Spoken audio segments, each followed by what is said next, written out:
Man. It says that we're in the process of going live. In the process. Streaming to YouTube. But not actually. Not quite yet. Not live yet. Getting but there. We are. Gosh, we're thinking about it. Yep. That might be something we want to do this cold September morn. We did it. Are we live? We're live. Okay. Another battle won. Versus the internet. Let me see if I can. We win. Let me see if I can find us live. Do it. I don't know why it takes so long for this to I don't know why either. show up. Yeah. It's strange. Yeah, it's not showing up for me, but what do I know? What do I know? Somebody found it. Oh, yeah? Yeah. Diego in the chat. Oh, yeah? Hello. Yeah. Well, torrent showing up for me yet. No. Oh, wait, now it is. There it is. There we go. Yay. Boom. Boom. Yay. You did it. Look at that. We did it, everybody. We The did internet works. The internet works. The internet's good for something. All right. Let's not go crazy. Definitely brought more bad than good. That's true. That's very true. Hello and welcome to episode 725 of the Player One podcast for Tuesday, September 29th, 2020. I'm your host, Chris Johnston, and with me, as always, from Canada is Mr. Greg Seward. Hello. How's it going, sir? It's going pretty well. Baseball season's over. Hockey season's about to start. I'm talking, of course, minor league here, but Right. I might get a weekend or two that's free. Yeah. So that's good. Okay. I hear you had board game night at your abode. Yep. Oh, yeah, that's right. Your best friend Mike was here. Yeah. What'd you guys play? We played Castles of the Mad King, which we all promptly lost at. Actually, fellow extra lifer, I don't remember what hacker alias she goes by. The hacker alias Vanna Dwight, who helps me out a lot in my extra life streams. His wife is part of our game group, and anytime we play anything that requires thinking more than, say, 2 steps ahead, she's usually winning. Because I suck at strategizing. So that's what she won. And then we played Coup. Played a couple rounds of Coup, which was really good. And what else we played? Cash and Guns. It's a lot of fun. Okay. Cash and Guns? Yeah, Cash and Guns. It's you'd enjoy it. Would I? Yep. I'm not a board game guy. A racing game that I can't think of the name of. You can guess which one I picked. Racing game. Downforce. The game's called Downforce. Downforce. So, and I won that one. And I won one of the rounds of Coup. Okay. Yeah. All right. Good time. Every second Saturday we get together, and the game room that I'm slowly building downstairs was the first night last night that we used that. So very good. Very good. Times. Yeah, very good. And joining me from the great state of Washington, Mr. Phil Theobald. Hello. How's it going, sir? How's your stone or stones doing? Still inside my body. Still warm. Presumably there's been some movement as I've been in a fair amount of pain all week. I was going to say, as the agony has made quite clear. And certainly there's been 1 or 2 occasions where the pain has spiked. So sure. We're doing what we're doing. I'm drinking lots of water as of late. Yeah. You'll see right now. Has your system rejected that? The water? Yeah. It just seems like it would be such a gear shift for you. I mean, we're mostly water, right? Well, I know most of us are mostly water. I mean, but I've known you a long time. I mean, we can't all be don't think 70% Oreo stuff. That's right. No, that's CJ. I'm talking about you. That's true. You're 80% Coke Zero. No, not anymore. Well, that's what I'm saying. Has your body rejected it? No, given that I've spent like the past 2 weeks having to constantly urinate, I suppose to a degree. But I mean, that's just it's the natural cycle. Got to start drinking that Pepsi branded Sleepy Time water that they're making. What? Did you hear about that? Pepsi is going to start making a brand of bottled water. Is that just NyQuil? For you to drink before you go to bed? Is it just Pepsi NyQuil? It's just tap water. It's tap water. It's regular tap water. Oh man! Yeah. Today, you see, I got a somewhat reddish hue to my water at the moment. Oh, that's not a bottle of your urine. Not at the moment. No. I'm gonna turn it into that later. Well, I mean, this is what I brought my sample to the doctor in this the other day. But you washed it since, right? Well, rinsed it out at least. Did what? Probably. Where was that advice a couple days ago, Greg? Today I have added a bit of Mio. Oh, yeah. Little the flavor blast. I like the flavor. The flavor blasts are good. This is Mio vitamins. So in addition to strawberry orange flavoring, this gives me essential oils. Essential oils. Essential oils. I smell like jasmine now. Seeping from your pores. My pee smells like jasmine now. It's wonderful. And I love how Greg's all like, well, aren't you mostly Coke Zero? As he takes a swig out of his Coke. But yeah, real Coke. I can't. But certainly the sugary. Oh. Yeah. The sugary style. Yeah. Yeah. I'm drinking Canada Dry. Yeah. See, Canada Dry. Well, it's not that dry, or you wouldn't be able to drink it. True. Yeah. But this is B3, B6, and B12. It's a lot of bees. Which all the bees presumably do something. I don't know from vitamins. But okay. But yeah. Are they in Coke Zero? I'm gonna guess no. But I don't know. My kidney stones are fine. They're well protected inside my gut. Yeah, don't worry. We got one of them Soda Stream things, that makes your fizzy water. Yeah. And I make one of those, and then I squirt a little Mio or like Crystal Light flavoring in there. It's delightful. So just saying. So you believe in Crystal Light. And I believe in me. There you go. When was the last time they used that ad campaign? I'm guessing it's probably been about 20 years. 30 years. Gotta be more than 20. Oh man. Get some of that Soda Stream, throw a little Purple Source Rex in there. Yeah. There you go. Yeah. I tried, with the Soda Stream, they have like the little like flavors, like you can make like a Coke Zero or like a Sprite. It's like bootleg Coke Zero, right? Bootleg, yeah. But it's not as I don't like it as much as just putting in whatever fruit flavor into it. You don't want to just dump a whole bunch of aspartame into it. And attempting to make it taste like Diet Coke or Sprite. Just dump in a whole bunch of maybe a cup of pickle juice. No, out of your pickle jar.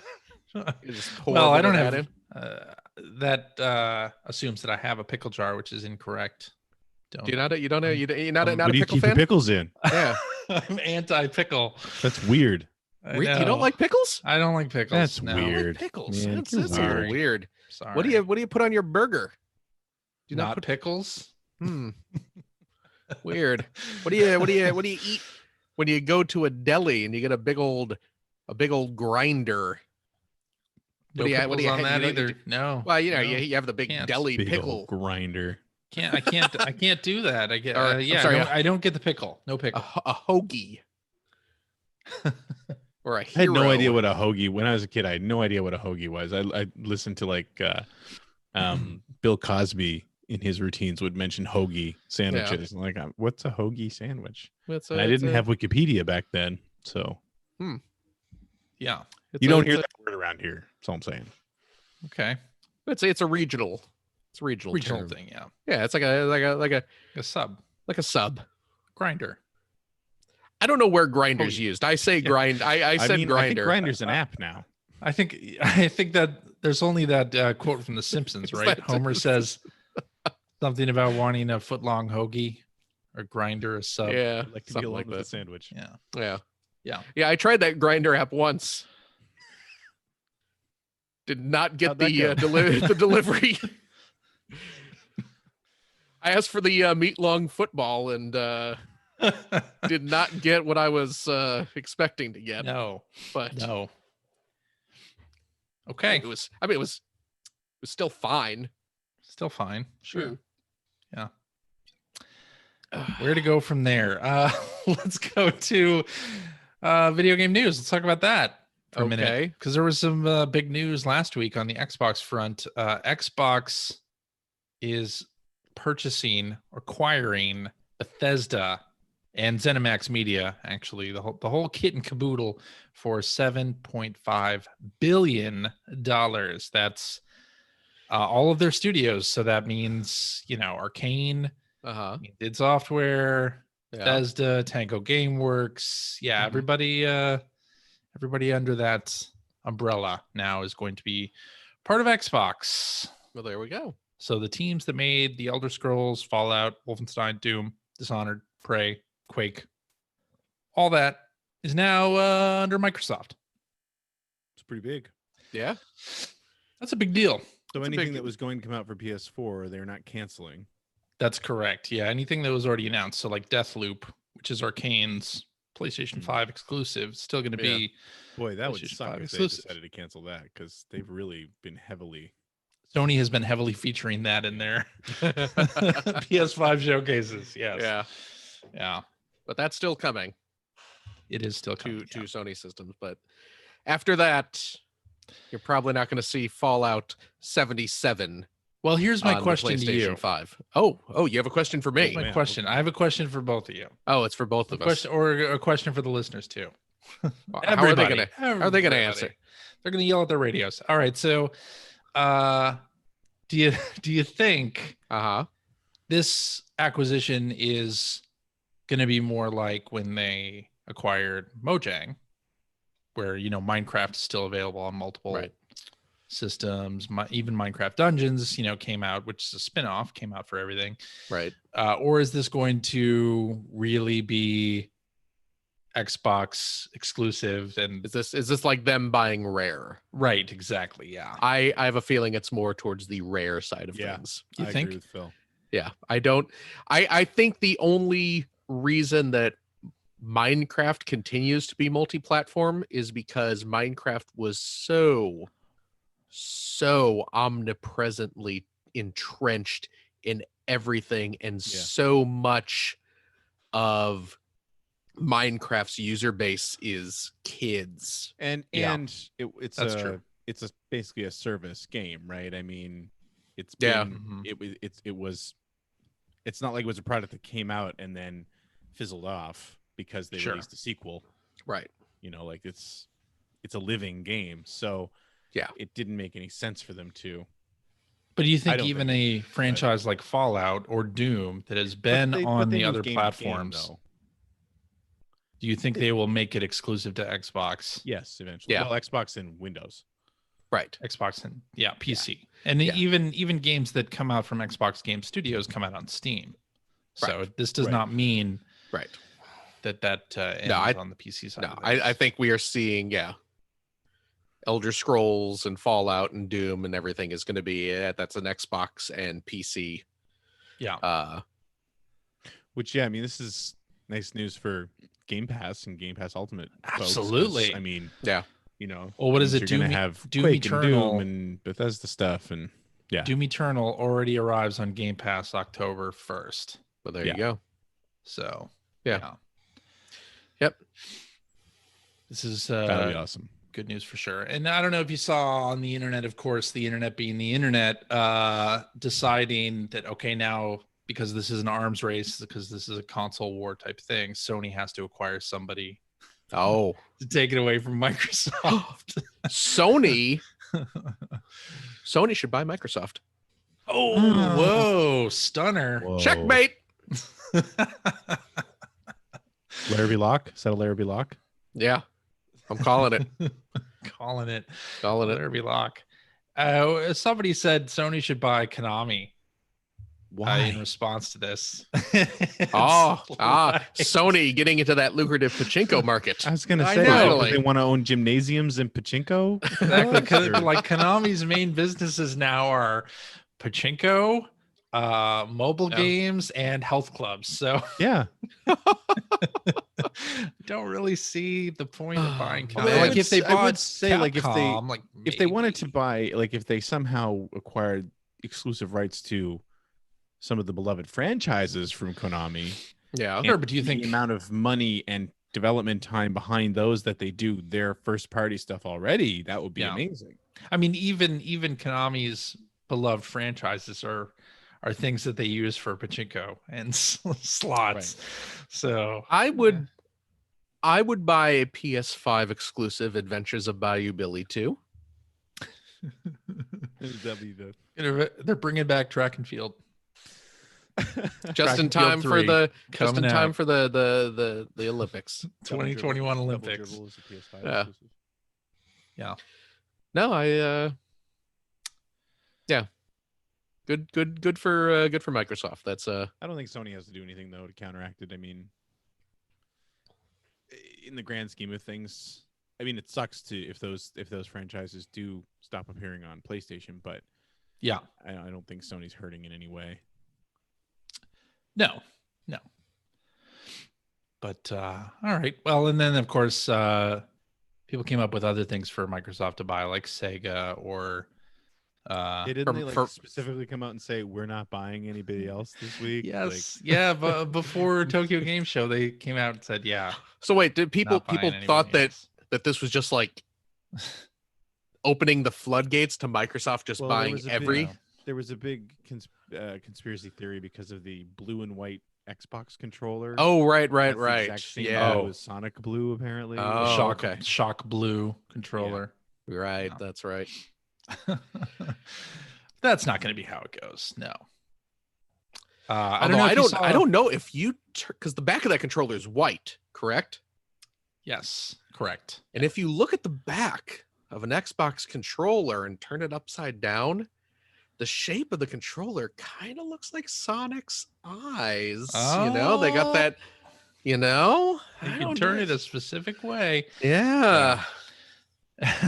Exactly. I don't know if you saw Major Nelson posted an interview with Pete Hines and Todd Howard and Phil Spencer.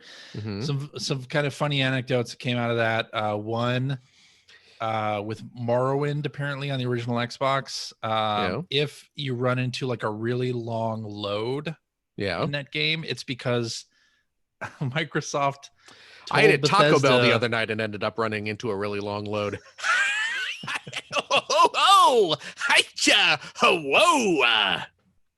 Because Microsoft told Bethesda about a way that you could reboot the original Xbox while in game. Yeah. And apparently the game actually does that. So yeah. And does that do anything for you? No, it doesn't do anything for you. Is it like those old NES games? Like if you pull the cartridge out and quickly plug it back in, you can get infinite lives or something? No, unfortunately not. That's unfortunately not. Yeah. And apparently like the 2008 E3 presentation where Todd Howard was playing Fallout 3 on stage. Yeah. The wireless control pad stopped working. And it was actually Pete Hines backstage playing it. Oh, really? Yeah. So some funny anecdotes there. Live demos, man. I know. Yeah. Don't have to worry about that anymore for a little while anyway. That's true. Yes. But anyway, so last week also was the Xbox Series X and S pre-order time on Tuesday. And of course their big thing was that they pre-announced the time the pre-orders would go live, 8 a.m. Pacific. Yeah. So I assume you guys, like me, were at the ready with several different storefronts open, ready to go. My choices were Microsoft and Amazon. Yeah, those were mine as well. Greg? Yeah, mine are at the Microsoft Store and Amazon as well, actually. Oh, so you got a backup? Yeah. You were able to get a backup? Yeah. Yeah. I got PS5 and Xbox Series X. I do have 2 pre-orders in for both of those, just in case. I only have 1 for PS5. Same here. Oh, really? But I have 2 for Xbox Series X, although I Okay. will, of course, be canceling one before the appointed date. I have somebody at work who is going to buy the second Series X pre-order off me. So, Oh, yeah. Okay. yeah. Nice. Yes. So was it the same thing for you guys where Amazon didn't put their pre-orders up right away? That's correct. Yeah. Yes. They lagged behind by an hour or About an hour, Yeah, 15 at least minutes an or so. Yeah. Yeah. No. And then it just And- went through. Yeah. For me, I just clicked it and like there was no waiting, there was no this page is not available or any service, nothing. It just worked. Yeah. I didn't have any issues there. I did with Microsoft's own store, however. Oh god, I couldn't get it to couldn't load the page. Couldn't load the page, couldn't load the cart page specifically. So Oof. I added it. I pushed the add to cart button. It went into like a preliminary page where it wanted me to add controllers or other things. Oh, really? And then wouldn't let me get to the next step. So I ended up using a link that David Ellis had retweeted to actually get things moving through the Microsoft storefront and was able to place my order. So nice. Yeah.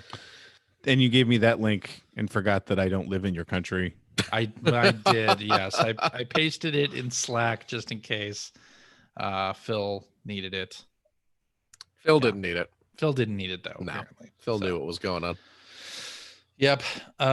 So yeah, we got our pre-orders in. We're ready to go. Yep. Well, Ready assuming that they roll. actually get honored. Well, We did, of course, all get the email from Amazon saying BT dubs this. I didn't get that. I don't think Amazon CA sent that out though. Oh, really? But Okay. Amazon.com clearly Canada is going to get their pre-orders first. Yes. That's how that works, right? That seems likely. Yeah. That's how it usually goes. But that's I mean, we were talking a bit about this. That's probably just Amazon covering their asses, right? I assume. Yeah. As opposed to some sort of like they actually got information from Sony and Microsoft saying, "Oh, we're not going to be able to allocate you enough units." This is probably I hope not. Yeah. Yeah. We shall see. Yeah. So I guess this is the end of pre-ordering for the next generation, right? We have a couple more years till we'll be doing this stuff again. Or until there's another Lego set I really want to get. Hooray. Yeah, exactly. Now, Greg, Mm-hmm. let me talk to you about this Lego thing real quick. Uh-oh. Because you've been complaining about Lego stuff a lot with their website. How have you been trying to pay? Have you been trying to pay via PayPal on their site? That is one of the ways I tried to pay the last time I was doing it. Yeah. I believe Lego's website is just terrible Lego's website is terrible. Yeah. Don't get to me wrongo. But I believe they are especially terrible when it comes to interacting with PayPal, because I tried placing an order about a week ago from Lego's website to get a hold of this little Lego Frankenstein's monster. Yeah. Monster? Yeah. The monster. Not Frankenstein the monster. himself. This is not Frankenstein. This is Frankenstein's monster. Thank you very much. Although the package refers to him as Frankenstein, and well, I hope you sent it back. I mean, just the package. Clearly, you kept the pieces, but obviously, I want to. I mean, this is officially licensed by Universal. I don't know how they let that slip past. Do you think the people at Universal really know that it should be Frankenstein's monster? Probably not. Probably not. I mean, they thought those that Tom Cruise mummy movie was a good idea, so they're clearly not thinking things through over there. Completely forgotten that he was in that movie. That was supposed to be the start of a cinematic universe. Yeah. I don't know if it was all about it. Yeah, They But he get us the referenced it Mummy the other day Demastered. too, and I was like, "Oh yeah, Tom Cruise was in a mummy movie." he wasn't a mummy movie. I forgot all about that. I didn't see it, but it's apparently terrible. Yeah, well, of Yeah. course. Yeah. And I don't say that as a hit on Tom Cruise because Tom Cruise is in some really good movies. But Oh, he absolutely is. Did you see Edge of yeah. Tomorrow? No, Oh, you haven't seen? Oh, really? no, I yet. haven't. Oh, Edge. Oh, really? Oh, Edge Yeah. of Tomorrow is actually really. I don't see a damn lot good. of really good movies, but Edge but of I'm just saying, Tomorrow. Tom Cruise is in a lot of really good movies. Edge of Tomorrow is legitimately fantastic. You should absolutely watch it. It is really quite good. Hmm. But when I was trying to order that about a week ago, and there was no big rush or anything. It's not like when the NES set went up and a million people were trying to get it at once. But I was just trying to buy it with PayPal, and it would not take it. And then I just tossed a credit card in there, and it was like, yeah, fine, here you go. So Yeah, no, I was having the same Huh. issue. And you know what one of the big issues that I have too is actually I've been trying to order something off Amazon.com. yeah, And I don't have a credit card. I have a Visa debit card okay. and can't use it. Oh, really? Nope. Oh man. Probably because it's a Canadian card, but Oh, that That would do it. could just do kind of a it. pain in the buttocks. Understandable. Yes. Yeah, Well, I'm sorry to hear that. indeed. Yeah. So, Uh-huh. I'm glad we don't have to stand outside of retail stores in November You know what? for new hardware. Yeah. I don't think I'd have that big of a problem with that. No, what? Really? I just hate the whole online pre-order thing so much. I much prefer online pre-order to stand in line in November. I would rather, I would rather sit And- at my computer for an hour Yeah. and be mildly annoyed and having to refresh pages and refresh Twitter to find links than have to sit outside in the cold Yes. overnight. Oh, it's an experience. No, thank you. No, thank you. TJ, one of our best times together was sitting outside. Yeah, we did that for overnight. PS2, and that was memorable. But would I want to repeat that? It No, was memorable. No. it was memorable. That was decades ago. That's a young man's young man's game. Yeah. Parking your butt outside of EB. Yeah, I'm a grown man. I have a November. child. I can't be sitting outside in front of a Best Buy in the dead of winter. I think the last time I did that Have was blankets. for iPhone 4. Yeah. I Yeah. stood outside of an Exactly. Apple store for multiple hours. Yeah. See, no. And that is not something I want to repeat ever again. The last time I did that was the launch of the Wii and the PS3. Oh yeah. And I went up to EB at 4 a.m. and I think it was fifth in line. Yeah. I didn't actually get in those lines. I interviewed people who were in those lines. I remember Episode they 4 were all of the Player One podcast. They were all eBaying them. Yes. Yeah. Were they really? Yes. Insane. Insane. Oh gosh. All right. So Amazon has announced a new cloud gaming service. Don't they have an Luna. old cloud gaming service? What's that? Don't they have an old cloud gaming service? I don't think they 3 months do. ago. No. Okay. This is the first time they've announced one. Yeah. You're thinking of Stadia, and that's Google. what I'm thinking of. That's the one. Google. Okay. Yeah. I can't keep track of it. Stadia. Well, I All haven't these seen. services and consoles I don't care about. I can't keep track of. I've been seeing a lot of Stadia ads recently. Yes. Really? Are they Are trying they to? all over YouTube? Yes. They're getting their free ads. I guess so. I mean, I thought Stadia was kind of dead. I'd rather see a Stadia ad than another pyramid scheme ad. So. Oh, Yeah. I have YouTube Premium, so I don't have to deal with that. This guy. I paid to not have to deal with that. YouTube. How much is the how 1%. much is YouTube Premium? It is $12 a month. Really? $12 That's a You're month. paying- a lot of. That's a lot of dollars a month. Let me tell you, it's worth it because I can also get Is it my worth it? daughter's YouTube Kids account associated with that, and then she does not get ads either. You are paying $144 a year. Your daughter to seeing not ads on see- YouTube is not the worst thing about YouTube. Yeah. There's a lot of bad things about YouTube's YouTube. content. Yeah, there's that. Goodness but gracious. what is You it? pay, you pay more per year on YouTube than your president pays in taxes. Oh,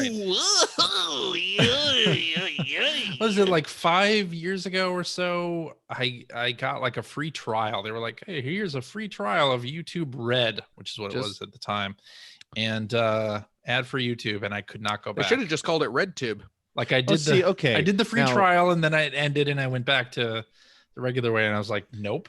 See, now Jeff Grubb is in the chat talking about how it comes with YouTube Music. It does come with YouTube Music. So yes, you should have said that. Okay, a little bit more for your buck there. All right, okay, a little bit more. I don't use because I mean I pay for Spotify Premium, so yeah. You know, I seem to remember a few weeks ago Jeff Grubb ragging on us for making fun of the Xbox Series X naming conventions, and then all of a sudden, rightfully so, and then all of a sudden. When the pre-orders go up, the Xbox One X suddenly had like a 700% increase. Let's not talk about that, are we? Jeff, talking about that. That's an increase in sales rank from what is it, 2,800 to I didn't even break 300. Oh, okay. On there, so it doesn't account for many units. Plus, the entry on Amazon for the Xbox One X says discontinued. Look at this guy. Discontinued. Look at this guy, CJ's backing it up. Just like, look. Anyway, can we get back to my thinking has evolved. Can we get back Don't worry about it, Jeff. CJ has apparently got your back. I do. I do have Jeff Grubb's back on this. Anyway, let's not talk about it. Man. Let's talk about Amazon's cloud gaming service. Oh, yes. Let's talk about Luna. Which they're introducing. And I love those games on the Sega CD.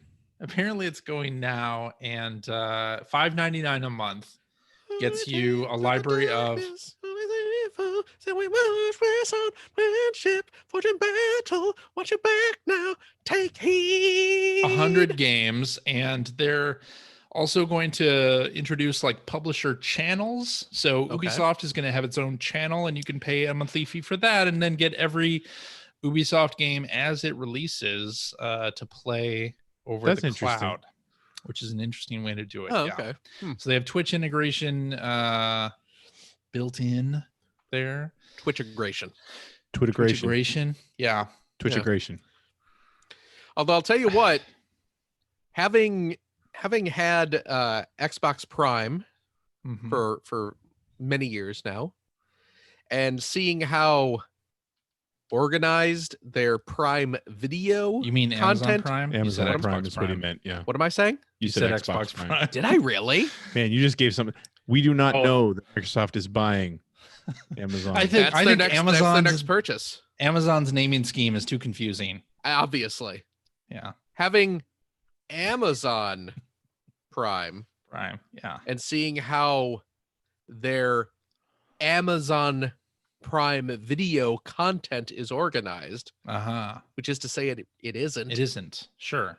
I really hope that they have someone working on a user interface for the Luna. Luna. They can just take Amazon Prime Video's interface. There's only 100 That's games what I'm afraid of. That's what I'm afraid of. Oh, yeah. When are they going to fix that up? Because it is a train wreck. Prime Video. Amazon Prime Video. They're never going to. Hulu is also bad. Hulu is terrible. Hulu is bad, but Amazon is worse. I agree. Out of all the streaming services I've used, which is not most of them. You know what? I can't imagine it is at this point. I've actually used most of them. There's a zillion. You've used Crackle. Yeah, I used Crackle. Crunchyroll. Briefly. Have you used Crunchyroll? No, but I use Peacock, and I use Peacock. That's the NBC one. Yeah, Hulu. What's the is Shudder? I don't use Shudder. Is that the horror movie? One, yeah, the horror one. Yeah. Okay. Yeah. See, I've only used kind of the bigger name ones. Me too. Your your Xboxes, your Apple TVs, your Apple TV, your Netflix, and all that. But Amazon's is terrible. Amazon's is terrible. Yeah. But they're competing with Stadia. For cloud gaming. Now, honestly, I think the idea where you pay a monthly fee and you get 100 games, I think that's much better than what Stadia is trying to do. Yeah. Where you buy the games for full retail. Like I might actually be, if I was interested in cloud gaming, which I'm not really, an Ubisoft channel that had all their new releases, I think is a good idea. Yeah, I could. That's not bad. So yeah, we'll see how it goes. It's in preview now, which I signed up for the preview just to see how it works. Has Amazon ever really done anything though like this that was good and stuck? Not in the case of, I mean, they've acquired things that are good and have stuck, like Twitch. Right. That's I can't think of anything. No. But like, is anyone using an Amazon Fire tablet? Is anyone watching Amazon Fire TV? Yeah. Oh, right. Yeah, no. Yeah, that's Prime Videos. I was a producer on one of the first games for the Fire TV. What's that? I was a producer on one of the first games for Fire TV. Were you really? Yeah. Wow. Nice. Do you want to say which one? I'm trying to remember the name of it. So long ago. The other interesting thing about this is that it's available. Luna is available. Coaster Crazy? Yeah. Okay. Luna is available on iOS through a browser. So you play these games via browser. Oh, that not doesn't an app. sound... So you'll be able to play them on iOS. Okay. Which is an interesting move. Okay. Yeah. Okay. We'll see how long that lasts, that loophole. Yeah. Anyway, so that's the news. Okay. From last week. And so I think we should get into what you've been playing. And I'll kick us off because I've been playing a bunch of stuff. Let's kick it off with No Man's Sky. So I've gotten back into No Man's Sky. Oh yeah. On the PC. I'm playing it through Xbox Game Pass. And it has Xbox Play Anywhere, so you can transfer your progress between the Xbox and PC. But Hello Games just launched the Origins update, which cleans up a lot of UI UX concerns and adds a bunch of new stuff to the game as well. So I thought I'd give it another shot. I had tried it. I jumped back in briefly when they launched it on Xbox One, and I think that was with the Beyond update. And they had added so many different things because I played it on PlayStation 4 when it came out back in 2016. But they had added so many different new things, and they like forgot to really smooth out the tutorial for those new things, that it was not a great experience back when I tried to do it, tried to play it again. But this Origins update, they really smoothed all that out, and they've just added a lot of cool stuff to this game. And now you can play multiplayer too. So I hopped in, I was playing with Mike, and you can actually you load your progress carries over, but you don't share like a save or anything like that. It saves your progress, but not your location. So you can go to a friend's planet and help them do stuff and gather resources and bring that back for yourself, but it doesn't like change the things that you've been doing in your game. So but I'm having a lot of fun with it. They fixed up a lot of the flora and fauna, and when No Man's Sky launched, there was a lot of videos making fun of the way that the game procedurally generated animals and things. They have really smoothed that out. It looks great, plays really well still, and I liked it on PS4. I spent a lot of time just kind of zoning out playing it. But I'm right back into it now with this Origins update. It's good fun. Yeah. And then I got a code for Castle Storm 2 from our friend Chris Baker, CBake76 himself. Who I believe his birthday today, isn't it? I believe he's celebrating a birthday today. Happy birthday. He is turning 15 today. Papa Bake. Happy birthday to Chris Baker. Yeah. Yes, indeed. And thank you very much for the Castle Storm 2 code on Switch. So started playing this. It's sort of a mix between real-time strategy style game where you have like an overhead view of a hexagonal board, with different spaces and whatnot, and you place resources and train troops and things like that. And then when you go into battle, it becomes a side-on sort of more arcade style battle where you can either just send out troops and send out your leaders as computer controlled characters, or you can take control of them yourself and battle the other How many side troops that way. Not 1 million troops. Oh, okay. So it's less than 1 million troops. So I started playing that. So the one problem on Switch is that the text in portable mode is so small. I had to switch to the TV to play. But CBake says that they'll be addressing that in the patch. So that's nice because wow, the text was small. But and I'm old. I have bad eyes. That's anyway, true. So,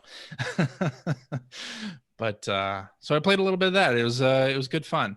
Good fun for sure. And then again on the Switch, I've been playing more Hades from Supergiant, and that's just a fun roguelite game. The combat is really fun, and there's a god mode. So if you're not good at the combat, but you like the narrative, and they have a lot of narrative points in the game, you can go into options and give yourself god mode abilities that only last for one run to make it more fair for yourself. Oh, okay.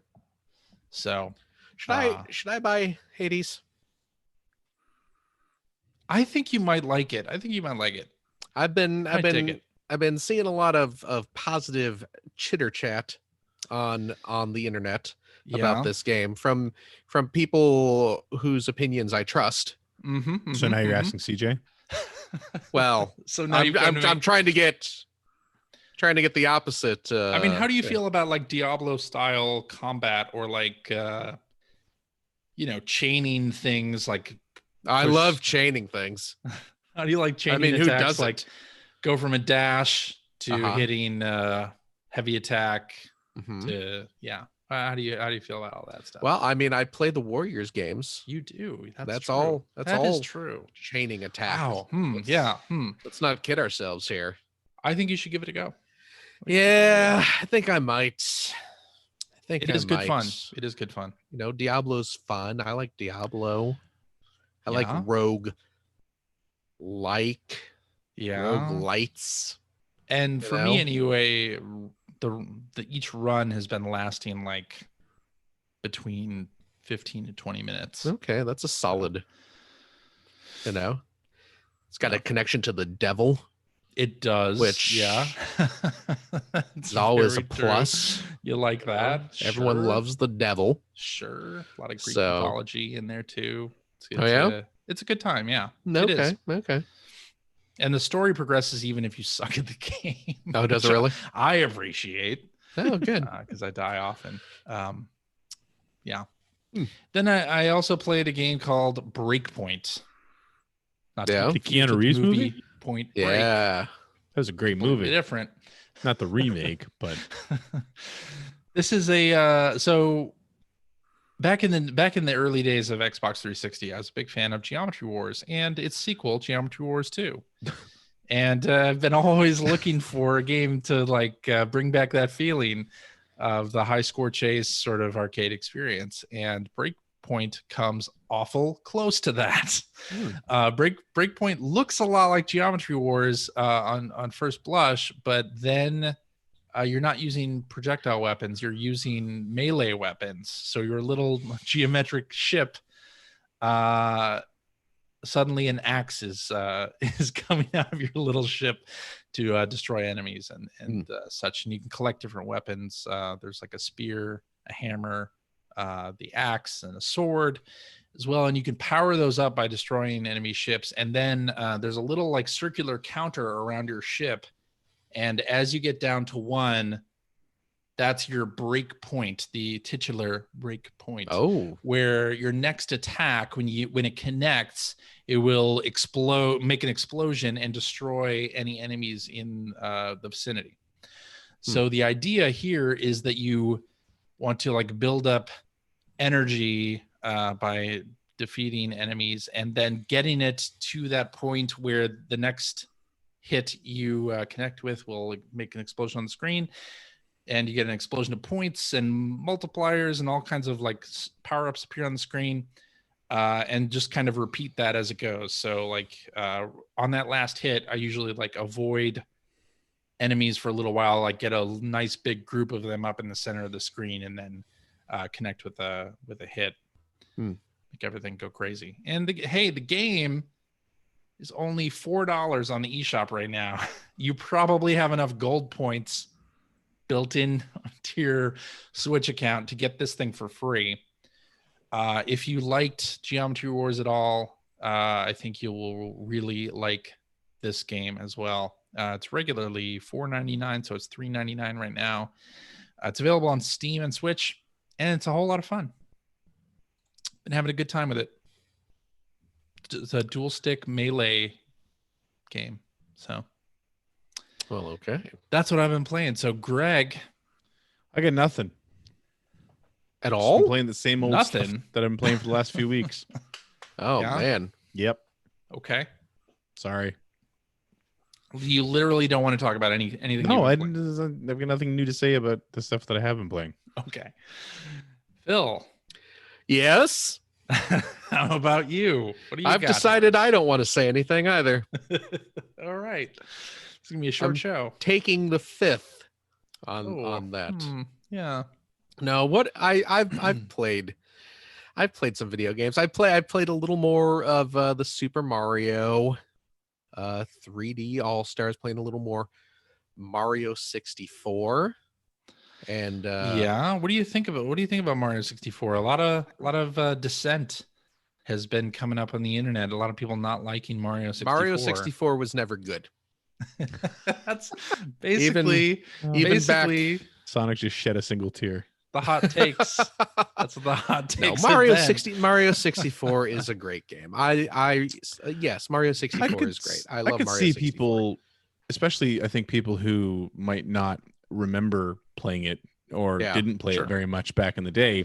Right. Because I mean 3D games have changed so much control wise and camera wise. I could see finding it very difficult to play that game. Yeah, absolutely. Yeah, the big sticking point that I had to kind of retrain myself to do in Mario 64 is to not try to fight the camera. To kind of, because the camera does its gonna do. Yeah, the camera's gonna do its thing. Yeah, and it doesn't always do the ideal thing, but you can kind of. The game's also 25 years old. Well, that's also it. Yeah, I mean, it was one of the first. Wasn't the first 3D platformer, was it? No, but it was one of the first ones that had more like free movement, I think. Yeah. As far as a character platform, like you think of something like Tomb Raider. Right. I think it didn't have tank controls, but it had tank controls. Yeah. Basically Prince of Persia. Yeah. And it's just, you've spent 20 plus years having full range of the camera motion and everything. So you just gotta train yourself back into just sort of letting it. Let Lakitu do his thing. Lakitu's gonna do his thing. Like a Lakitu do. Yeah. Do that thing that Lakitu do so well. And then work with it. Yeah. I mean, it's Mario 64. It's great. People are silly if they say otherwise. And like I was talking about last week, where I'm kind of in that point where I kind of remember some stuff and have forgotten a lot of stuff. Mm-hmm. I think I've forgotten a lot more than I thought I had forgotten, because there's some bits where it's just like, how am I supposed to reach that star? Stuff like that, which is good for replaying the game, certainly, just because it's fresh challenges, Ooh, fresh. So I've been playing that. I've been, speaking of rogue light gaming. Mm-hmm. I've been playing a little more Undermine. Okay. On Xbox Game Pass. That's a good game. It is. Undermine's very fun. I'm really enjoying that game. I can't claim to be terribly good at it. Me neither. Like that makes two of us. Like is the case with several rogue light games. I am pretty good at Rogue Legacy. I will give myself that. I think I'm pretty decent at Rogue Legacy, but Undermine, Dead Cells, two games that I enjoy very, very much, but am not terribly good at. But I think that's okay. Yeah, well, I mean, they're fun. I mean, that's kind of the point, in this genre of roguelite games, I think Undermine, Dead Cells, Hades falls into this as well, where it gives you just enough progression to feel like you're not wasting your time. Exactly. Completely. That's absolutely. That's the important part. Yeah. Part. I was actually playing a little bit this afternoon before we recorded and had a surprisingly good run for myself. I was able to purchase a couple upgrades. Afterwards. Whoa, big spender. Wow. Just you wait and see. But yeah, it's good times. Oh, and I believe last time I talked about this game, I was saying it is great, but boy, it sucks that you got to use the old analog stick. Oh, right. For control. You don't. Is there an option? If you go into your option screen, there is a control setting. I think it might be under a game menu, or it might be a control menu. I don't remember, but I mean, there's not that many options in the game. So. You'll find it. You can map all the buttons. Oh, okay. You can map all the buttons. So how un-Nintendo like? What's that? How un-Nintendo like? I mean, this isn't a Nintendo game. I know. It's not even on the Switch. Yeah. What are you talking about, Greg? I don't know. I haven't been paying attention for the last 10 minutes. How un-Nintendo of this game that is not on a Nintendo platform and has nothing to do with Nintendo. That's true. It's so un-Nintendo like they didn't even bother putting their name on it. Right. Weird. But yeah, you can just you got to do like, if what button do you press to move left, and it's by default assigned to left on the analog stick, but now you just assign it right to the left D-pad. Excellent. Nubbin. So I went in and just redefined my buttons a bit, and I am having for as much as I was enjoying it before, I'm having a much better time with it now. So even more fun time. Yeah. So it's good stuff. The only other thing I have really been playing this week is I think I mentioned this a week or two ago on the show, but for the PlayStation 4, Minecraft, we were talking about that earlier. Remember that Minecraft game we were discussing earlier? Yes. Minecraft for PS4 has been updated with virtual reality support. So if you have the virtual reality helmet for your PlayStation 4, which I do not have. Well, Greg is descending into the depths. Yeah, well, he's raising his desk. Oh, he's raising his desk. I think so. Is he going to? Is that what happened? Is this a standing desk situation? Yeah. Is your kidney stone acting up? You gotta stand up. My back's bothering me a lot. Oh well. If you get a real sharp stabbing pain, I may have an amateur diagnosis for you. Those are the best kind. Yeah. But they just updated with the VR patch, and so I went in and played a little Minecraft in VR, and boy, oh boy, golly, wow. Those are all box quotes, yeah? Yeah. Yeah, if you buy the retail version, it's going to say boy, oh boy, gosh, golly, wow, and golly, yeah. So when you start up playing it in VR mode, you're not actually in VR. You have the option, if you want, you can play. There are two different VR modes. There is the immersive mode, which is what you think Minecraft VR is going to be, but the game defaults to whatever the other mode is called, and this default mode is basically just you are sitting in a Minecraft cabin, and you are staring at a TV Oh, and you're playing your Minecraft game on a big screen TV. Interesting. Okay. Within a Minecraft cabin. Within a Minecraft cabin, yeah. Like Okay. the TV looks like it's Minecrafty looking, and there's like Minecraft bookshelves and like the Minecraft paintings on the wall, and it's cool to see. It's just cool. Like, holy crap, I am sitting in a Minecraft room. Yeah. This is neat. And you can just sit there in your little Minecraft chair and play your Minecraft game. things. Yeah. But then at any point you want, if you press I believe it's up on the D-pad, all of a sudden the TV screen in front of you just starts to expand towards you. And then you're in the game. And the world just kind of builds itself around you. Cool. And then awesome. and it's actually a really cool effect. That is pretty cool. And all of a sudden, it's just like whoomp, like a TV just grows around you, and boom, you are suddenly in your Minecraft world. Okay. And holy crap, is it weird and really damn amazing. It's really, really cool.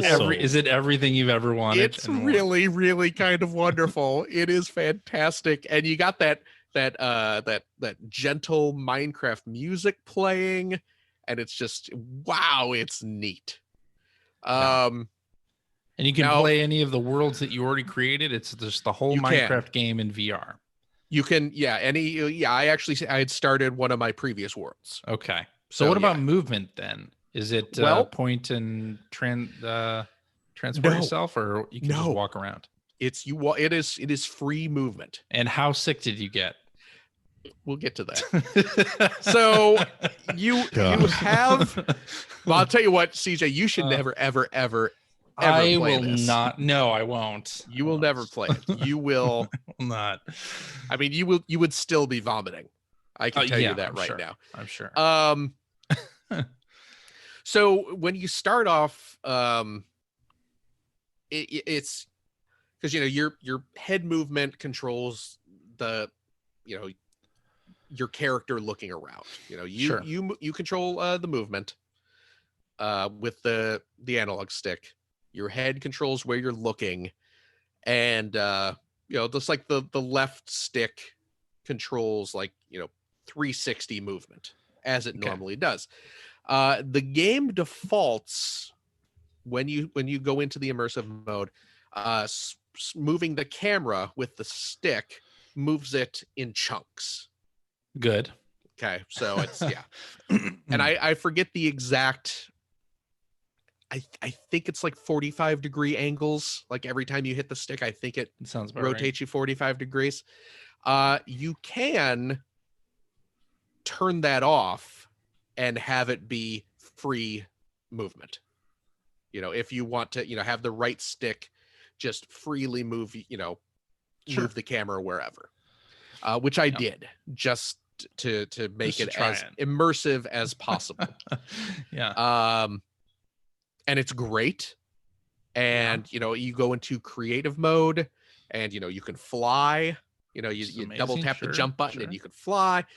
And I made my character fly up into the sky a fair amount, and then double tap jump again to just drop. And boy, I'm glad I did. I mean, playing that game normally just on my TV, if I fly up super high and drop down to the surface, it gives you even that gives me a bit of kind of that vertigo, like, whoa, I'm getting a little sick to my stomach. But boy, doing that in VR, I'm really glad I just went up a little bit and didn't go up past clouds, because nope, that would not have worked. But I was flying around and stuff like that. Now, is this a game, a VR, or this is a PlayStation 4 game you can have people watch on the TV while you're doing this? Yes. After. And did Finn get to try it? He did. I let him try it for, because, there's that whole, don't let kids play VR until they're 10 or something like that. I think isn't that what they say? I don't know if there's 10 any or 12 or something. I think. Yeah, there's I mean, real set. Yeah, but it's, just from what I've seen online, it's like, wait until they're a little older. Right. But we let him go in for like 10 minutes or so just to he thought it was great. He didn't get sick. I got a little queasy after about 10 minutes. I started getting a little dizzy, headachy. Yep. Which, I guess that's going to happen until I eventually get used to it, because I will be moving in there full time. Yeah. But you'll be podcasting in Minecraft VR. Yeah. Pretty soon. I'm sitting here in my cabin, just chilling out. I will say this. It's when I first loaded up my world, it was saved. I forget, something had happened. Like the last time I had played in that world, I was out, like I had gotten killed. It was nighttime, so there's all the hostile mobs, to use in-game terminology, out. So I was out at night. I had no weapons. I had nothing on me. I have no idea. My bearings were off. I have no idea where my little safe house was. So I was just out in the middle of the, like, a jungle at night, and it starts up, and you can already hear, like, zombies moaning and spiders skittering around. And I immediately just kind of noped out of there. I was just like, because I've talked about before how my brain immediately adapts to VR, and I immediately take it as reality, and threats coming towards me. My stupid monkey brain interprets as real world threats. So I was just like, I am not, my first moments in Minecraft VR is not going to be me, turning around and there's a creeper in my face about to explode. So I quickly changed the settings to like creative, and I made it daytime. Just to kind of get my bearings and get used to the controls. Sure. But eventually I did decide to, I gave myself some weapons. I gave myself some armor, and I was like, you know what, let's turn it back to survival mode, where we're gonna have enemies coming around, and let's go spelunking. I gave myself a bunch of torches to light up caves as I go. Sure. And I started going down into a cave, and sure enough, after a minute of exploring deep down into darkness and throwing torches around to light my path, sure enough, like a skeleton with a bow and arrow comes out, and a creeper's right behind it. And I just like, holy crap, because they're huge and they're right there in your face. And I'm like turning around, trying to run out of the cave as I'm getting hit with arrows. And it was very intense, and really damn neat. Really damn neat. Cool. But again, at that moment, because I'm kind of panicking and running backwards trying to get out of this place while dodging arrows and such, my camera's moving around an awful lot, and I'm getting a little queasy. So after I escaped from the cave and kind of was able to get my bearings again, I was like, yeah, I'm gonna call it quits for the day. Before I throw up. But no, it's super neat. Get some ginger chews. That'll help you. Maybe. Allegedly. Maybe. But yeah, no, it's super cool though. That's cool. I really dug it. And yeah, Finn, because he's been getting super big into Minecraft these past few weeks. Yeah. He thought it was great. So nice. Yeah, very excited by it. Cool. I am impressed. So excellent. There we go. I mean, I wouldn't want to play it long term just because of the tummy issues there, but right, to dive into for a little bit, yeah, sign me up. I want to start building, big things, and recreate giant sprites and stuff like that in the world. Make like a big Mega Man sprite or something, and then just go into VR and just see these giant video game sprites looming in front of your face and stuff like that. So that'd be cool. Yeah. Sure. So go into some of those pre-made worlds where they have like huge cities or huge, structures of like giant spaceships and crap like that. Sure. Or like the Mario. Can you go in the Mario world? Oh, you can't. PlayStation 4. Not on PlayStation. But some of the other ones you probably can. I mean, like they have like that Steven Universe. Yeah. World, they have like the DuckTales world. Yeah. To be able to like go into like Steven Universe's the giant temple that they have there and stuff. Oh, let's wrap this up so I can go do that. So alrighty. There you go. That's what I've been playing. I guess then it's time for tweets. Tweely deely dee. Tweely deely dee. Tweet. All right, let's do this one from Acrelius. I finally watched who said you guys were discussing Pac-Man Championship Edition on a very old episode. I used to love that game and the high score chasing I do with my friends. Do they make games like that anymore? If so, what are they? They really don't. I mean, Breakpoint does have a friends leaderboard, but it is not to the extent of like Geometry Wars 2 did this really well, where they put like the person above you on the leaderboard at the top right of the screen, right? I mean, they do that I'm playing a lot of F1 2020 because I do. And sure. We're doing an online league with a couple of the guys that also run the Player One podcast, GT Sport League. And to practice for the races, I go into time trial, and in that, you're on like a worldwide leaderboard. Yep. As you set new times, it actually downloads the ghost of the next time you need to beat. Oh, really? So while you're doing time trials, it loads in the next one. It also, but worldwide, not your friends. You might be able to set it to your friends. I have no idea. Okay. I'm usually so much faster than my friends. I don't know. No, I'm just kidding. And I think the other thing is when you beat a time, then you actually have access to the setup they used in their car.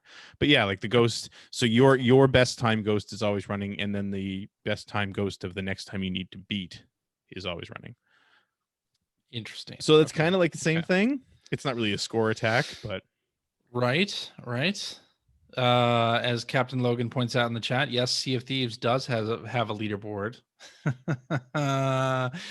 And it refreshes monthly, and it's for various emissary factions, and of course I'm competing on that. But to me it's not the same thing like a high score like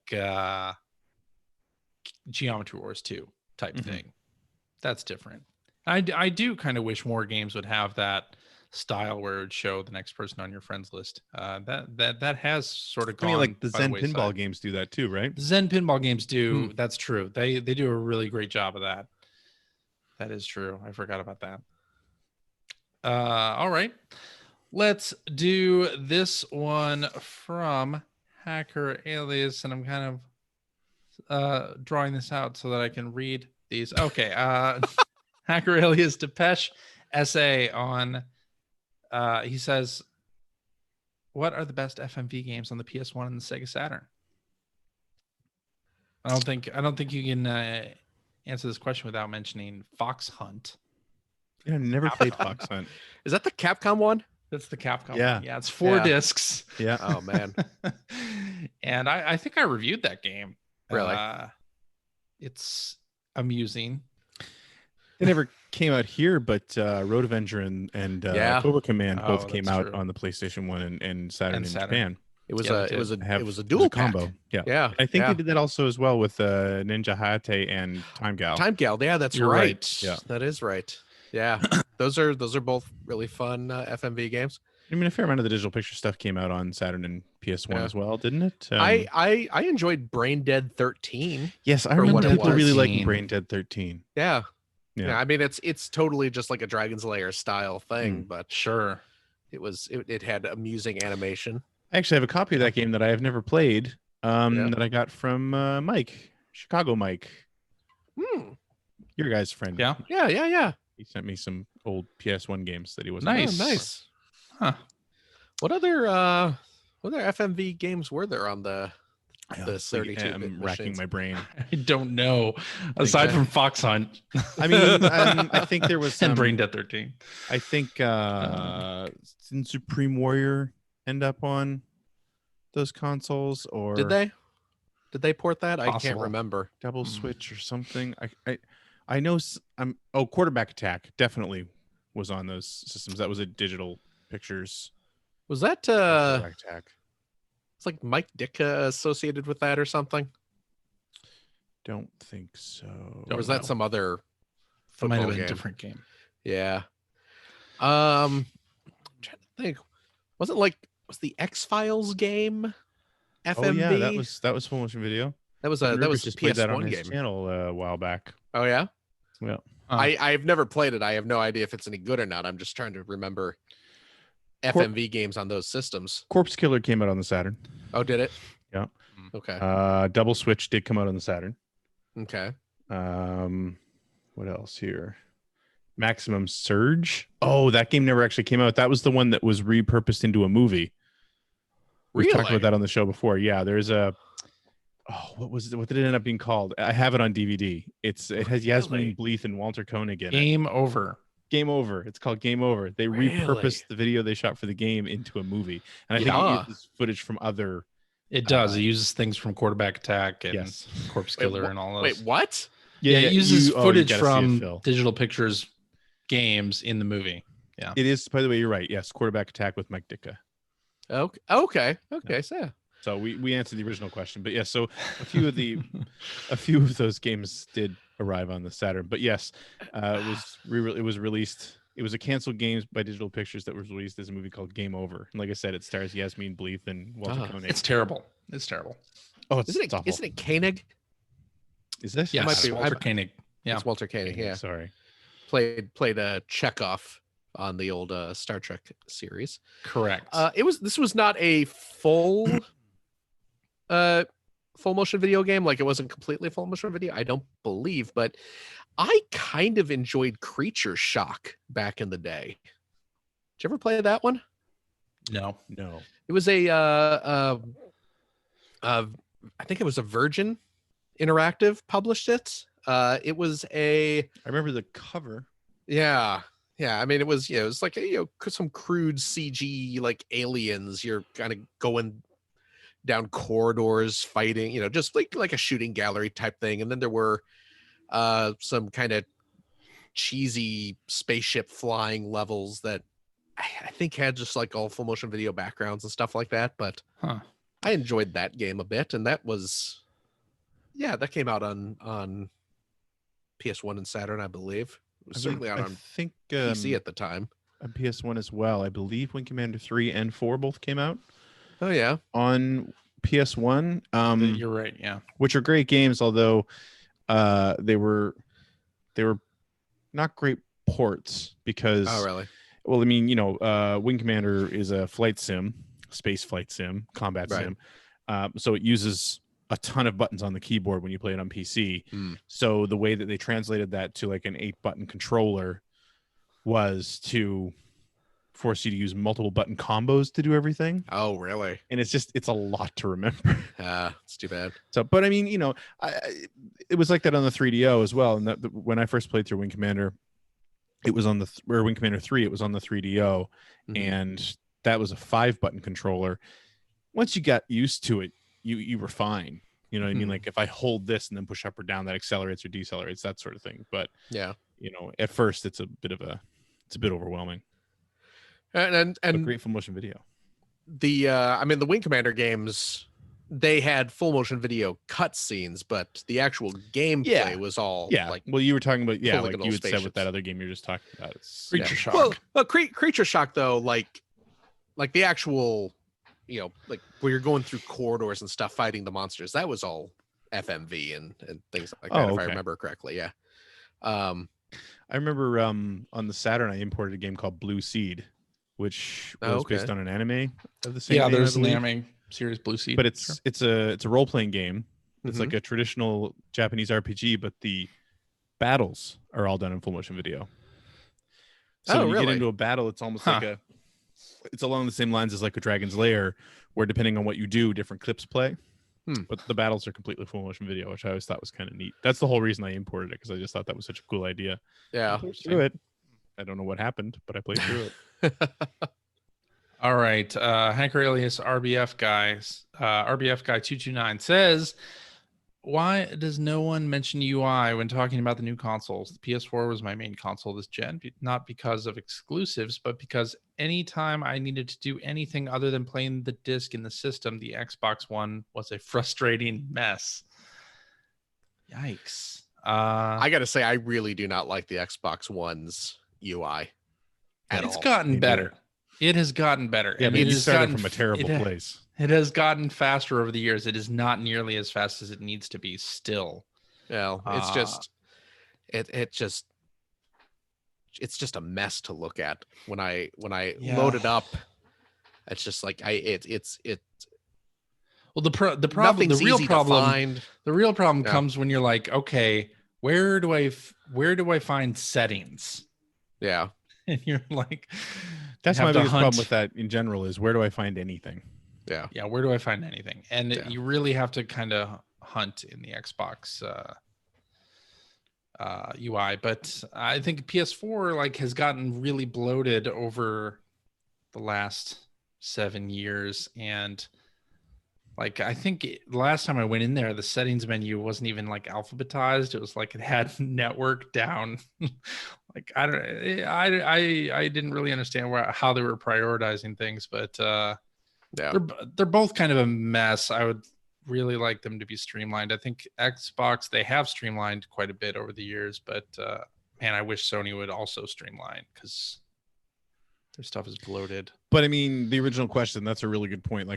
I really hope to see a nice intuitive interface. Well, and here's the other thing. I mean, the PS4 has been out for 7 years and really barely changed anything, right? No, anything major. I would like to see both companies, with these new machines, not only have better interface, but also continually improve them, and add to them. And Microsoft has done that this gen, but I want to see that continue. But I would argue that, I mean, you make a point about the speed on the PS4, and I'm sure it's not true, fast, because I know you pay attention to that way more than I do. But the interface on the PS4, I don't mind at all. It's pretty straightforward. It does a good job of keeping the current games that you're playing at the forefront. It's pretty straightforward until you want to start a party. You just go up to the party option. It's and literally then right there on the screen. Play a game with those people, or go into the store and find a game that was newly released this week that isn't featured. That I will agree with. The biggest problem on the PS4 is the store. Or also, store interface on the PS4 is terrible. Redeem your free PS Plus games. Sometimes it wants you to download those, and sometimes you're only adding them to your catalog. What is the difference there exactly? And sometimes it's in the front menu, and sometimes you have to dig in 2 or 3 steps down. It's not great. Yeah. Also, the Switch needs folders. Oh my god, the Switch needs folders so bad. I don't care. I really don't care about folders on the Switch. I mean, I do. The games that I'm most recently playing are at the front of the UI anyway. That's enough for me. I mean, I'll be happy if they had folders like they did with 3DS. I'll be happy with that. That'll be fine. But I mean, I'm not clamoring. The thing is, I have a ton of Switch games, and so many of them that I just don't get played because only for the same reason that you were saying it's good, because the most recent games get moved to the front. So it's I was playing a game 3 weeks ago, and I'd like to go back to it again, but out of sight, out of mind. I'd like not that so much. Well, I mean, that's part of it too, but I'm thinking, one of the things that I did is I bought all the Sega Ages games. I haven't bought all of them yet, but I've been buying them all. Yeah, and it'd be nice to just have them in one little folder. Yeah, I agree with that. Same with Arcade Archives. Particular, I want to play, but or same with Arcade Archives. Actually, that's a great example. Yeah, because it's kind of it's almost like going to an arcade. I'm not sure exactly which one I want to play, but I just like to have them all there in front of me in one spot. I agree with that. Yeah, I agree. It'd be nice for sure. Or all my Picross games. Maybe one day. We'll have that. Yeah, I'd like to have all my Picross games in a folder. Yep. Yep. Oh, hey, speaking of, I played a little bit of week? Huh? Is that live? Mario now? Supercross Yeah. is indeed It's live. live, yeah. I did 'Cause it play a wasn't bit the of last time I that. checked. Did play a bit of that this week as well. So, But you had already played that. but yeah, I mean, I've played through that game back in the day. So, Yes, indeed. but you know Yes. what? Strangely enough, I don't remember all the puzzle solutions from like 20 years ago. 20 years ago. No. Why would you? It's kind of Why like would playing you? it for the first time. I see. Yeah. I was, it's funny because I fired up my 3DS for some reason the other day. Yeah. And But you wanted to get your free daily tickets in yeah, that's it. in the I in never the did play arcade. that. In the badge arcade, yeah. In Badge And Arcade, yeah. I saw the Picross games there, and I kind of sort of thought, it's like, it's been a long time since I played these. Yeah, I could play these again. absolutely. Did you ever get the Zelda Picross? I didn't. Oh really? Because that's a club Yeah, missed out Nintendo. on that somehow. I think you could still get that actually. Really? I believe you can if you go into like My Nintendo. I believe it's still available as a reward if you had not gotten it before. So Okay. might be worth checking I'll have into. to check that out. I mean, I don't. I want that Sega one to come out. I know, So, right? is it Sonic or Sega? I think it's Sega. Yeah. Yeah, I think it's all Sega. It's all Genesis stuff specifically, I'm pretty sure. Oh, is it really? Mega is it Drive, yeah. Mega Drive. I'm sure it's Mega That- Drive, Mega that Picross. 2-second trailer was Mega Drive. Yeah, when's that coming out? Is it coming out here? Soon. I can't see have why. to imagine they. I mean, release it the here. friggin', Lords of the Nazareth came out here. yeah, and Kimono Friends. Kimono Friends, yeah, creepy animal children. Yep. Yeah. Yeah, that came out here. I can't imagine why they wouldn't bring the Sonic the Hedgehog one. The other thing I'd forgotten when I fired up my 3DS is I still have the Sega CD theme on it. Oh, nice. So when I turned it on, it was the Sega CD 2 music playing and everything. It's like, Oh, wow. Yeah. That's pretty great. Memories. That's pretty cool. All right, let's do this see one from here. Hacker Alias Mia Casa, who says, Real this question- quick, not to interrupt, but I'm going to interrupt. I don't know I don't know if Canada has different My Nintendo rewards, but Zelda Picross is indeed still redeemable I'll have to look it on up. My Nintendo for Yeah. 1,000 have platinum 1,000. coins. and you, or whatever you it is. probably have that. Really? I haven't looked at my Nintendo in so long. I have 1,050 platinum coins at the moment. So are these supposed to be platinum or silver? I don't know, but Exciting news. My Joy-Cons have been refurbished and are on their way back. hey, all right. I was able to order that Mario pin set last Oh, week. good. So did Yeah. I. Yeah, Talking about me, very CJ. happy about that. Okay. All right. Hacker Alias Yes. Miyakasa says this question is always asked of Nintendo, but with a greater focus on Game Pass, should Microsoft just become a multi-platform publisher? It would seem to achieve their goals better if they focused on software and services rather than keep producing That's what they've been doing. hardware. That's where they're going. I mean, I think that's part of it. I think having their games on PC and multiple storefronts on PC. In fact, I think they're trying to get people into the Xbox ecosystem, and whether that means you're going to play it on an Xbox system or play it on PC or play Ori and the Will of the Wisps on the Switch, like I don't think they care really. I mean, does that necessarily make them a multi-platform publisher where everything's going to come out on Switch No. or PS4? No, I don't think so. Like, I think they'd still want people to buy the box, No. right? But they'll also be able to get you in the ecosystem any other way that they can. Mm-hmm. I mean, Google makes their own. Google makes phones, but they also make apps that are on the App Store. Try to get people into that Google ecosystem. Maybe you'll switch to Android. I'm not Or switching maybe to not. Android. I'm not, but some Yeah. people do. All right, let's wrap it up with this one from Hacker Alias Benjamin Rivers, who asks, which film from any year do you wish had a Game Boy Color video game adaptation in 2020? Double Dragon. The film? The film? with Robert Patrick? That one? That one? Yeah. Double Dragon, the movie, the game? Yeah. On Game Boy Color? Yeah. The official game of the movie? Would it just be like Double would it Dragon. just be like a Double Dragon game? Yeah. Or would it be like a Yeah. like an But RPG or something? But with digitized graphics, like Mortal Wow. Kombat on the But Game this Boy is- Color. This is Game Boy Color. I know. Yeah. Okay. Oh, did it have to be Yeah. good? Game Boy Color. Oh, I mean, I figure the presumption is that you would want to play it. That you would enjoy Well, playing I it. would That's want to play right. that. You're Yeah. telling me you wouldn't want to play Double Dragon with digitized official game of the characters movie? on the Game Boy Color just to see what it looked like? I don't know if I would. I think you would. I don't know if I would. I'm pretty sure. Uh, It has Alyssa Milano in it. it does. It absolutely does. I guess tangentially related. I'm going to say the Super Mario Brothers movie.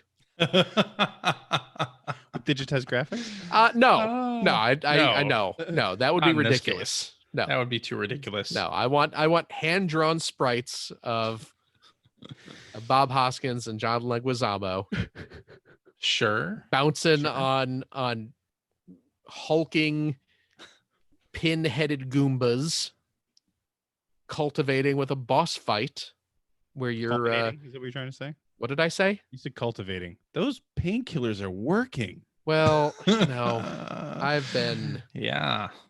out of sorts lately, culminating in a boss fight against a half T-Rex, half Dennis Hopper abomination that you are blasting with your Blasting. with your super scope Sure. Devo ray.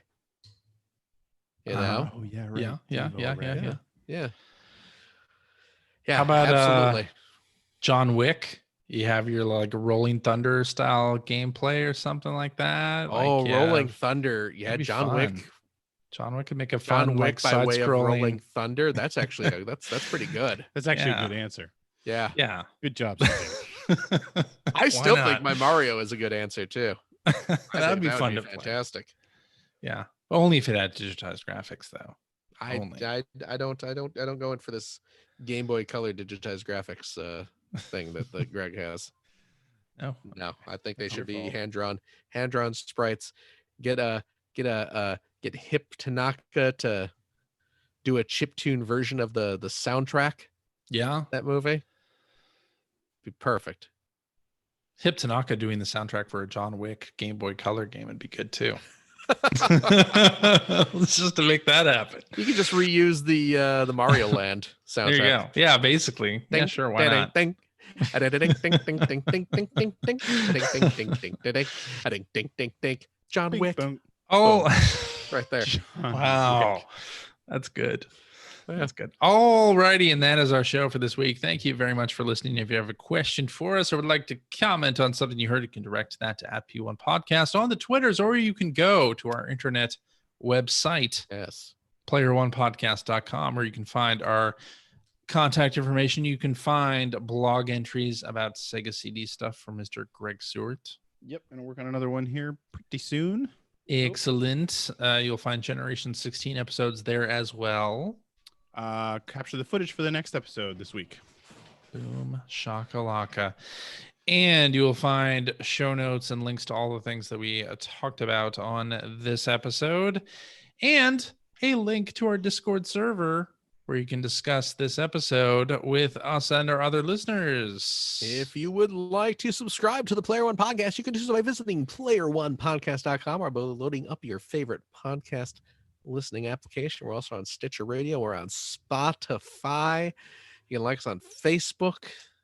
You can watch video archives of our show or watch us broadcasting live most weeks from the youtubes.com/P1 Podcast. Follow our Twitter account at P1 Podcast to find out when we are going to be broadcasting our next live show. Give you a hint, it's probably going to be Sunday, 5:30 specific time. So Probably. Yeah, Join it's us a then. Good bet. Good bet. yeah. Join us then, won't you? And if you like what you've heard, and how could you, head over to patreon.com/P1 podcast. Throw a few shekels our way. I need more water flavor. I'm going through a lot of this. Yeah. Yeah, well, that's one theoretically leads to the other. Hopefully. Theoretically. I mean, at some point, I have to pee this thing out, right? Right? Don't believe everything Big Kidney Zone tells you. We'll see what happens, friends. Popsicle zone. Oh, it's the popsicle zone. But you know what? What is that from anyway? I don't remember. It was an old 90s popsicle brand frozen confections. Familiar with it, yeah. Popsicle is a brand name. It's not, you can't just throw a stick in was this in a commercial or something? Absolutely it was. I think that was like the cream. That was like the berries and cream. Berries and cream. I'm a little lad who loves berries and cream. By the way, when I was doing the show notes for that episode, I rewatched a times and just laughed hysterically. I can visualize Apparently, you doing that guy is like a performance artist now who teaches, and he does not like anybody to bring. No, really? Which I just find hysterical because come on, you do something like that. How can you be a performance artist and not like grab onto the berries and cream thing with both hands, man? Both hands. Yeah. Berries and cream. Come on. I'd be wearing a shirt that had a picture of myself in the berries and cream lad outfit. Yeah. Telling the world. I mean, you're a performance. It's not like he's an accountant. Yeah. No, no, it's not like he's trying to become a lawyer or something. Maybe he's a performance artist because you couldn't become a lawyer because of that. Oh, I don't know. Possible. I'm just saying, if you're a little, it doesn't seem plausible, but if you're a little lad who loves berries and cream, man, don't turn your back on that. Don't do it. I don't even remember what that was an ad for. Starburst? It wasn't an ad for berries and cream? No, it was like some sort of candy, right? Candy, yeah. What kind of candy was it? I don't remember. I watched it recently and I don't remember that. Stuck in your conscience. It was some sort of berries and cream. Starburst or right, or Skittles or one of those. Yeah. I don't know. Whatever the case is. What were we talking about? It was Starburst. How did we get on? Oh, was it Starburst? Berries and cream Starburst? It was popsicles. Popsicles. Oh, popsicles. Yeah, well, I think that was like the stinger. I think that was Okay. the stinger to popsicle commercials back in I don't recall that. the 90s. They really wanted kids to feel as though they were entering a zone when they were eating whatever popsicle brand treat. Frozen treat. Yeah. Okay. I bought some bomb pops a couple weeks ago. Remember the bomb pops? I got the chocolate and banana bomb pops where they're like half fudgesicle. Actually, they're like 2/3 fudgesicle, 1/3 banana-sicle. That's pretty cool. Yeah. Delicious, especially during these balmy summer days that we had been having a few weeks back. A few weeks ago, not currently. Not currently, no. Now it's pleasantly chilly outside, which is wonderful. Anyway, cheap. Boom! There it is. Now that we've given Popsicle and Starburst their due. Yeah, we're on YouTube. You can watch us on YouTube. Yeah, got the Patreon. Oh yes, that's where I was. If you're a Patreon subscriber, the $5 tier, you gain access to a special weekly bonus episode, an after show that we record literally right after this, where we play games, we crack wise, we have fun, we do all that stuff that we can't do on the regular show because we're wasting our time talking about popsicles. Yes. Oh, the popsicle zone. And if you have a couple bucks left over after that, head over to generation-16.com. We will find the Patreon link to help support Greg Stewart's outstanding, and it is outstanding. I'm out of water. Web series about North America's favorite runner-up and star of the hot new upcoming Picross game, the Sega Genesis. That's true. Thank you, Phil. Thank you. It's please go support Greg's show so he can make more of these fine episodes. And if you haven't had a chance to watch his most recent one, which is about the laser active system, please do. I mean, people know this. They listen to our show. It has a strong tie into Sega Genesis history. So it's not just Greg talking about random crap for no reason. No, that's what I come here for. Exactly. Yeah, exactly. It's kind of our magic. CJ. Yeah. Thank you so much. Thank you, Phil. Hey, no problem, man. Mm-hmm. Gregory. Yo. Thank you as well. Thank you, Philip. Hey, you got it, dude.